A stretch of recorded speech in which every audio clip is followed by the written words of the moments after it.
It's the Fifth Mascot. It's the second edition, and it's only on WCPO.com.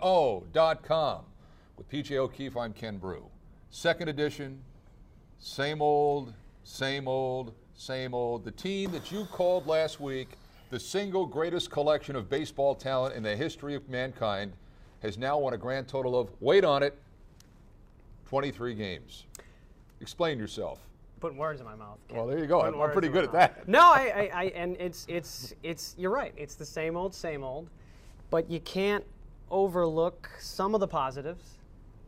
Friday night against the Cardinals, you could argue that they manhandled that Cardinals team on all facets of the field, despite 5-3. You know, nothing exuberant as far as runs scored go. But for the Reds, they came in. It looks like they owned the game. There appeared to be some congruency throughout the lineup. And for the record, I said they were the best baseball team since 2013. Look. This is what they do well. They win one game in a 3-game series, and invariably that one game is against the number 3 or number 4 starter in the rotation. When you get to Wainwright and you get to guys that they faced in Los Angeles this week, when you get to the top of the rotation in places like Milwaukee, they can't handle those pitchers. They can't. Well, and that's something that you can make an argument about, and I will to save my butt from last week here. The pitching has been outstanding, especially the starting pitching that they've gone up against on the last couple of days here. You can't overlook that. These are guys that are coming out that are Cy Young candidates. I mean, Zach Greinke of the LA Dodgers is in the top 5 of an ERA in the league. Mm-hmm. They didn't even see not A.J. Burnett, the other guy that was with him in the Marlins. The guy threw the no-hitter a couple of days ago. They didn't even see Josh Beckett. That's right. No, they didn't. They didn't see Beckett. And he's an up-and-down guy. He's just like Homer Bailey, so you never know with him. But Clayton Kershaw, I mean, these are not guys to be taken lightly. So, yes, we're struggling. And yes, there's an offensive deficiency. 100 and how many runs? 177 runs. They're 28th out of 30 Major League Baseball teams. You're not going to win a box of matches doing that. Probably not, even if it's free at the bar down the street. Yeah, and something to point out that I am going to have to just be defeated a little bit about. Don't be defeated. They're on pace. Be chastened, but not defeated. Yeah, they're on pace to score the fewest amount of runs since 1982, and you look at that team in 1982. Who's on that team? You had guys like Johnny Bench. You had guys like Davey Concepcion. Yeah. These were not unproven guys. Right. And it's eerily... And 6 guys named Fred. It's 6 guys named Fred and 1 named Billy. It's eerily similar the way that lineup was set up, relying on a specific set of talent, hoping that it gets you through. And Johnny Bench that year, he only played 119 games. But it's eerily similar to this team. Are they sending you into the game? That means we have to move on. This is my cue. Yeah. Jay Bruce is a shell of himself. Jay Bruce, who's back-to-back Silver Slugger awards. I mean, this guy was, the definition of a power-hitting, hitting for average outfielder the last 2 years. This year, it looks like it's his first day in long pants. What's going on with him? He's definitely regressed, but I said this last week. I'm going to stick to it because you can't avoid it. The injury factor. Jay's not himself. He wasn't himself at the beginning of this year. He isn't himself now. He's missing his most important month. He thrives, in May. Yeah. He's traditionally always hit around 280, 290, puts about 12 bombs over the fence, and he's got setbacks right now that you can't get around. And I think he looks awkward up at the plate. I think that's his body telling him. Yeah. There's something wrong. I think he's missing Votto. I think this guy with Votto is good. I think this guy without Votto, we're finding out, I think, maybe is not as good as we thought he was. When you only have, and you look at that lineup right now without Votto, the only bat that really and truly anybody's scared of in that lineup, and they shouldn't be all that scared, is Brandon Phillips. If you don't have Votto, if Bruce doesn't have Votto, it's like peanut butter without jelly. It's like Ozzie without Harriet. Well, and you can look at some surprising turnouts this year so far. Try to come up with a reference maybe that isn't 50 years old. No, it's okay. Yeah. The younger folks will understand that one. You look at guys like Devin Mesoraco, who's a pleasant surprise this year. He's played out of his mind. I think he's starting to get to pitchers. Pitchers know that they have to battle him now, and he's been behind Jay since Jay's been back. And there's something to be said there that you got a guy to set you up, but Bruce just needs to heal. I can't put it any other way. Regardless, he has a good hitter behind him. Just like missing Votto in front of him, he just needs to heal. Let's talk about the amount of baseballs that are coming flying in from left field. Let's talk from the Goodyear blimp. Let's talk about this. It's not like Bob Castellini has gone cheap in this thing. I mean, he's invested money in Phillips, in Votto, and Bruce, and runners in scoring position. I'm sorry, $250 million, Phillips $72 million, Bruce $56 million. Those things are atrocious. Now, if I'm Bob Castellini, where's my return on this dollar? You know what I'm doing? I'm getting Walt Jockey in a room and slapping him upside the head with a skillet. What are you doing with my money? Yeah, and this was set up a few years ago, right? You know, there were contracts signed far before we got to this point. So there's really a lot of factors in this. You can't just point to it this year and say, oh, well, that investment hasn't been worth it. Right. You know, there are guys like Bruce who are in this for the long haul, and if you look at his numbers, he has progressively gotten better each year, and that's why he's been that Silver Slugger recipient. He faces a challenge this year in Yasiel Puig and Giancarlo Stanton, but it's back to that heel factor. You can't point to contracts necessarily and say, okay, you know, Phillips, you're not performing right now. You're not worth the $70 million that we're willing to pay you over the other 6 years. These guys have performed at other times, and you can't look at that solely. You look at the roles that they're playing, and that's where we can kind of nitpick about what it is that's wrong with where they fit and how they're. And you go back to the Bruce and Votto duo there in the middle of the lineup. Without that, you're right, we suffer. But really, you know, without Votto this year, one interesting stat. The Reds average about 3.48 runs per game with Votto. They average about 3.2 without him. Not much of a difference there. So there's got to be something else that needs to be shuffled to figure this out. It's not that long-term perspective that we need to put a microcosm on this year. I think if it doesn't work out this year, they're going to blow it up. But I think they keep two of those three guys. I think obviously they keep Bruce and they keep Votto. Phillips, if this goes on for another month, he's a deadline deal. He's going somewhere for two guys that probably are going to be selling insurance in a month. Let's talk about Phillips because there was a game on Memorial Day against the Dodgers. It was looking grim. It was after the Cardinal series. We were down and out through that series. You know, we've lost something like 7 or 8 consecutive series against the Cardinals. And Memorial Day, we go to LA, really quick turnaround, right? Jumping over to the West Coast. Yeah. And it looked bad early on. Ryu pitched almost a perfect game through the 7th inning. And then this team suddenly picked each other up. Everybody rallied, scored 3 runs. Billy Hamilton earned his paycheck for the year on a double to right field. Looking at Phillips, he was up with guys in scoring position in that same inning to propel them either to a tie or the lead. Right. And he struck out. So what you're saying is he doesn't produce when games are on the line. But again, last night he had a 2-run home run. Early in that game, it set the tone for the evening, I thought. But it's not happening enough. I think that's what you're saying. You're saying that, yeah, he's a threat, but when you really and truly need him, it's like guys that get hot in August and September for teams that are out of it. Everybody says, well, he hit 260. Yeah, but when games mattered, he hit 110. Exactly, and those runners in scoring position numbers are very self-evident. But what Phillips does for the rest of the lineup, he's a target right now. As you mentioned, with the injuries, he's the guy that pitchers are bringing their best stuff for. They're saving their 97 miles an hour. They're saving the curveballs. But he's still managing to get on base and still managing to produce somewhat. You look at Wednesday's game, again in L.A., against a guy like Clayton Kershaw. Yeah. He did produce. He hit a home run, and he performed in the field as he always does. But he got a little bit of redemption. So you kind of see that ebb and flow of, poor when it's counting, but really good otherwise. And it's something that just needs to be fixed. Am I missing something here with these baseballs? Oh, wait, I'm playing catch with our producer. So that means move on. Yeah. Let's talk about white or red meat. Can we talk about that? Now, are we talking pork or poultry? Well, it's Cincinnati. Let's talk pork. That would only make sense. See, here's my problem with here's my problem about all of this is I don't know whether or not the Cardinal series. I don't know if that's indicative of what this team is all about and what it can do. I mean, when you get a really good team in here, and they have faced some good pitching in the last couple of series, I don't know whether or not because of that, this team is exactly like it's been in years past, where when you play good teams, it doesn't really do all that well. It beats up on the weak sisters. It's just not beaten up or hasn't played enough weak teams yet. April was a grind. May was a little bit better. It's going to even off here towards the end of the year, but by then it may not matter. The difference, I think, may be scheduling this year and the fact that they're not beating up on the weaker teams. Yeah, and you look at the NL Central in particular, right? And it's just this mismatch of who's doing what. I mean, you got some Cubs pitchers who are leading the league The starting pitchers are leading the league in ERA, but it's only a matter of time when their offense kicks in, and you got the Brewers who just came out of nowhere this year, and yes, they're settling in to where they should be. But are the Reds better than the Milwaukee Brewers right now? And we know they're not better than the Cardinals. That's been proven 3 series this year and 12 series the last 3 years. But that's going to be, I think, the hurdle now. Are you better than a Brewers team who last year, and Ryan Braun is one piece of the puzzle, who did come back, but last year we're nowhere to be found. Are we better than that team?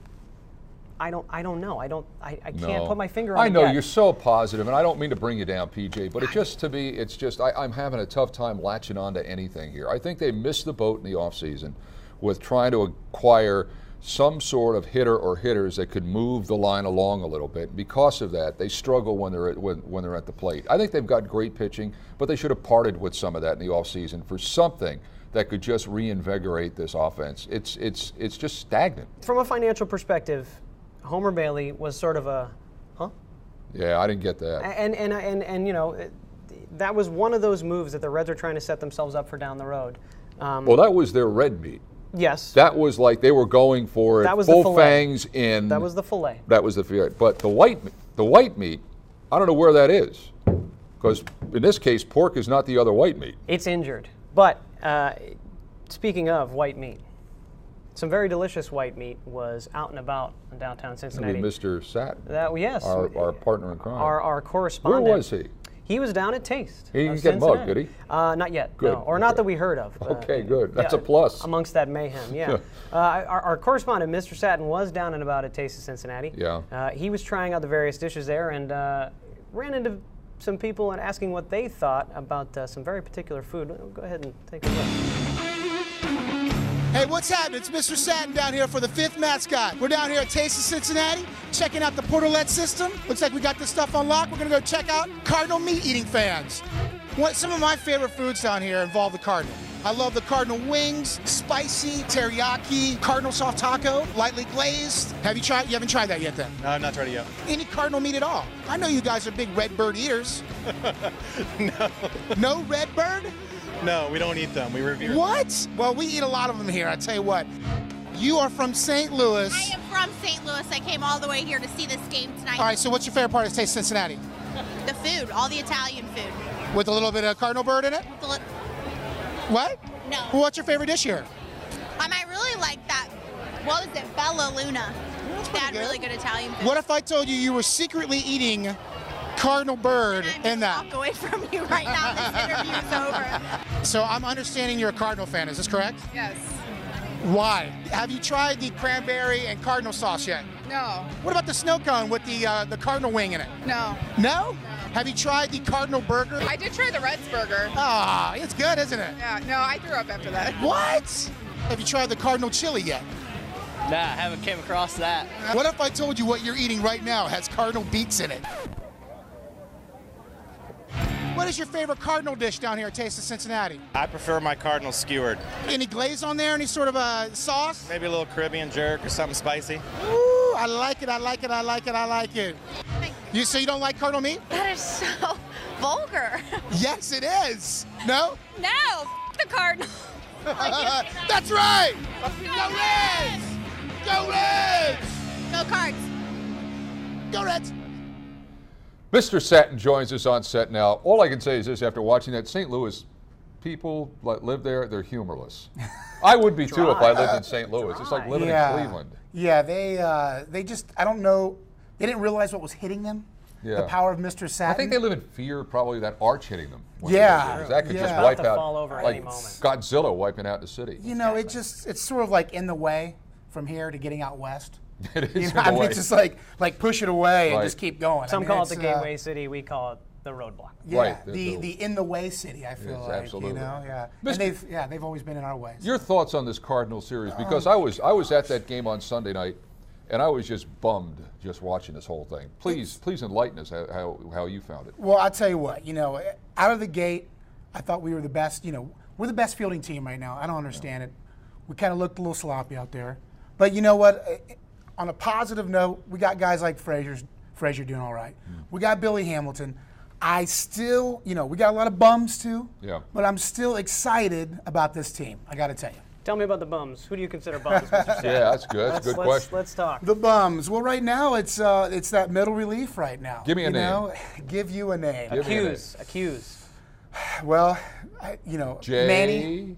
Manny Parra. Jay Bruce. He's not middle relief. Well, I mean, he might be better than the middle relief. Yeah, he let's might set be. him in. I don't know. Yeah, he might be. Guys like Manny Parra. That's what he's been like. That's what he's been Oh like. my gosh! I'm like, no, don't send him in. Just kind of, But I think, to be fair, because even though that this team, how about that? That was anticipation. Hey, it was good. That was anticipation. I had that one, no problem. There have been some bright spots. I mean, Mesoraco came like out of nowhere. I mean, go back a year, and everybody was saying, did they keep the wrong catcher? right? Yes. Frazier, another. I think, Awesome. I don't think Todd Frazier's ever going to be a guy that's going to hit 30 home runs and drive in 90. No. But you give me 20, and you give me 80 RBI, 75 RBI, and you hit like I don't know. Let's just say you hit like 275. I'll take that from my third baseman. And timely hits, too. Right. Friday night, Reds' only win over the Cardinals. Todd Frazier was the guy that made that happen. Right. His home run was probably close to 500 feet to dead center. Yeah. And it's those kinds of hits that mean something, where you can put a guy, whether his stats add up to the next guy or not, and you can elevate him and say, you know what, you're critical to this team. And Devin Mesoraco, I know this city was attached to Ryan Hannigan. I was too.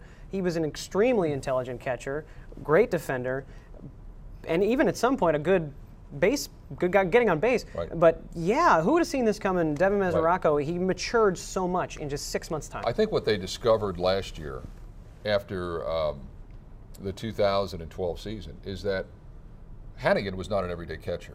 He broke down. He's on the DL again in Tampa, and he couldn't produce. He hit right around 200. Yeah. This guy has got 20 RBI in 20 games. You talk about timely hitting. That's timely hitting. He's Mr. Clutch right now, you guys. We were talking about Mr. Clutch last week. I mean, this is our Mr. Clutch right now, I think.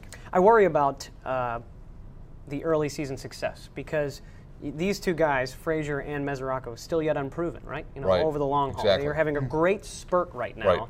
but the balance has to be restored to the force at some point.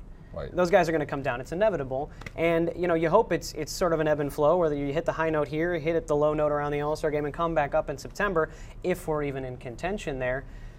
1982 Reds, 61 wins. But I remember wire to wire. That was a good year. You weren't even born in '82, were you? I'll tell you somebody else I was too. around. I mean, with all due respect, Billy Hamilton, for a guy that everybody was looking at in April saying, "What's that?" I mean, he is a great weapon.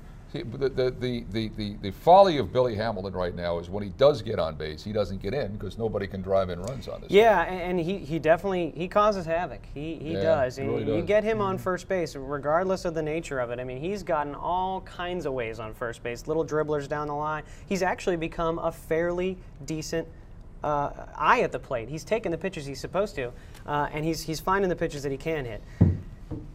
You know who can throw pitches that guys can hit? Wait, I think I know where you're going with this. Oh, my gosh. It rhymes with Schmarlos Cardinal. Oh my goodness.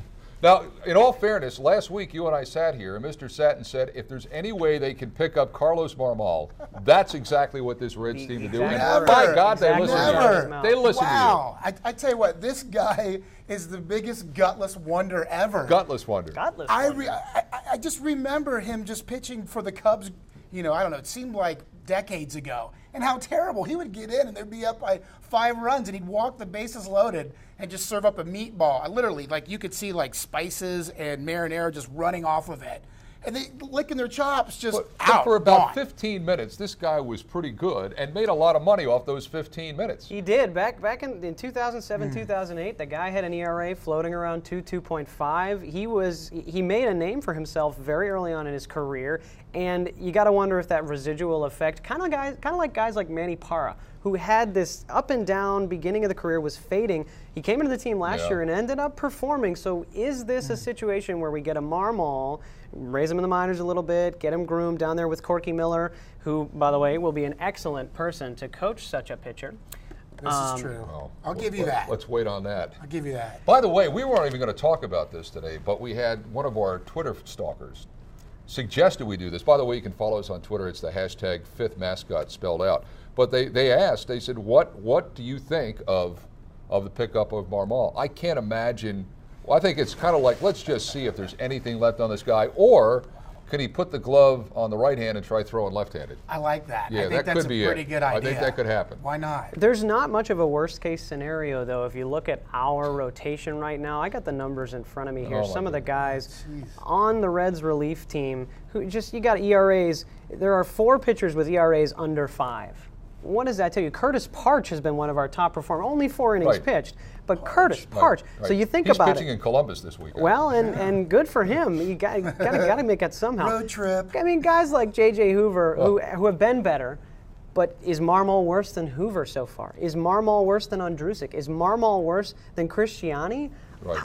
I mean, you got 2 guys in that bullpen you can trust. You can trust LeCure, and you can trust Chapman. And after that, I don't trust anybody down there, even Broxton. Don't trust him at all. But here's a question, though. I mean, you talk about that bullpen. They've really not been worked a lot because the starters have been pitching deep into a game. Imagine if you get into a situation where a starter flames out after like 3 1/3, 3 2/3 innings, but all of a sudden you got to tap into guys like Hoover and Cristiani and guys that are there that haven't really been overworked. It's just when you work them, they're no good. Yeah, we talked about this last week. Alfredo Simon, naturally, when Matt Latos comes back, will help bolster that. Yeah. But there's still a ton of holes there, and we got to worry about it. We really, really do. So that means we must move on. I said to wait on it. Now we got it. We got it. Corky.